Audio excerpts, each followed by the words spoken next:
केलेत माझे खूप म्हणजे खूप. एक काळ असा होता की आम्ही म्हणजे मी तर खूप लहान होती, माझ्या मोठ्या बहिणीकडनं आईवडिलांकडनं ऐकलंय मी. आम्हाला एक वेळचं जेवायचं म्हणजे ₹1चा भेळभत्ता खायचा आणि तो आम्ही सगळ्यांनी मिळून खायचा. रात्रीचं जेवण हे होतं आमचं.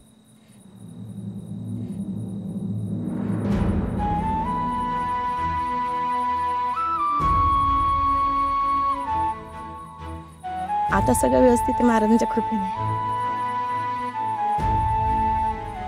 काय सांगशील मग या माध्यमातून आईला, बाबांना? माझ्या मनामध्ये खूप इच्छा आहे की माझ्या आईने बाबांनी खूप फिरावं म्हणून. स्पेशली माझ्या आईसाठी मला खूप वाटतं की तिने फिरावं. जर कधी मला असा चान्स मिळाला महाराजांच्या आशीर्वादाने तो मला पूर्ण करायची त्यांनी शक्ती द्यावी आणि ती माझी इच्छा पूर्ण करावी. नक्कीच नक्कीच ती इच्छा नक्कीच पूर्ण होईल आणि आईबाबांना उदंड आयुष्य लाभो हीच मी ईश्वरचरणी प्रार्थना करतो. बरं, जेव्हा लग्न होऊन तू जात होतीस ताई सासरी, तेव्हा अशी कुठली भेटवस्तू आईने दिली होती की जी अजून सांभाळून ठेवलीस? माझ्या वडिलांनी मला एक उद्देश केला होता, समोरच्याचं बघून आपल्या अंगावरती नाही पाहिजे.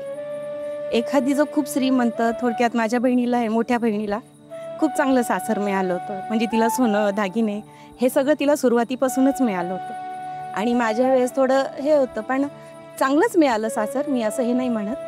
पण तेव्हा माझ्या पप्पांनी सांगितलं तुलनात्मक कधीच राहायचं नाही, तुला पण मिळणार आहे. बरोबर, तुझ्याही आयुष्यामध्ये हे क्षण आहेत. ते जे पप्पांचे वचन आहेत ते अजूनही लक्षात आहे आणि त्याच्यावर चालते. ओके. आणि तेच संस्कार घेऊन तू पुढे आलेली आहे. हो हो. कसं वाटलं ताई आज इथे बाहेर बद्दल बोलताना? पहिल्यांदा चान्स मिळाला माझ्या आई वडील माझ्या परिवाराबद्दल सांगायला. खूप चांगला आहे माझा परिवार, सासरही आणि माहेरही. ताई खूप छान वाटलं तुझ्याशी बोलून. तुला कसं वाटलं? मला पण खरं खूप बरं वाटलं, खरंच सांगते मी. छान आहे तुमचा हा कार्यक्रम. सगळ्या महिलांना 2 तास म्हणजे 2 मिनटं काय नव्हतं, त्यांचं घरचं सगळं दुःख विसरून काय जे असेल ते सगळं एकदम फ्री राहिलं. आम्ही इथे आल्यापासून फक्त तुमची चर्चा, तुमची वाट बघणं, खूप जे काही फार कमी होतं आमच्या बायकांच्या आयुष्यामध्ये.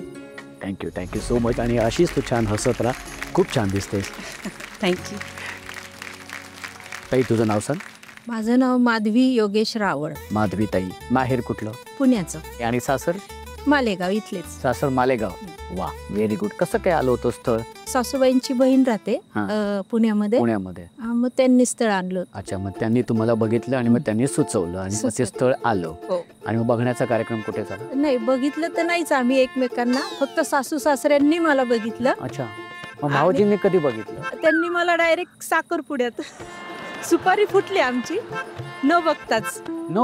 येस, म्हणजे माझ्या माहेरच्यांनी सुद्धा यांना बघितलेलं नव्हतं. म्हणजे तेव्हा किती विश्वास होता आपल्या आईबाबांवरती. आणि मग फक्त मुलगी पसंत आहे, पण सासूबाई छान आहेत दिसायला, म्हणे माझ्यासारखाच मुलगा आहे. अच्छा. मग वडिलांनी पण त्यावेळेस काय फक्त घर आणि माणसंच बघायचे ना. बरोबर. आणि मग सासूबाई म्हणाल्या की माझ्यासारखाच आहे, मुलगा आहे, छान आहे सासूबाई. मग हा, छान आहे, छान, माझ्यापेक्षाही छान आहेत दिसायला आता सुद्धा.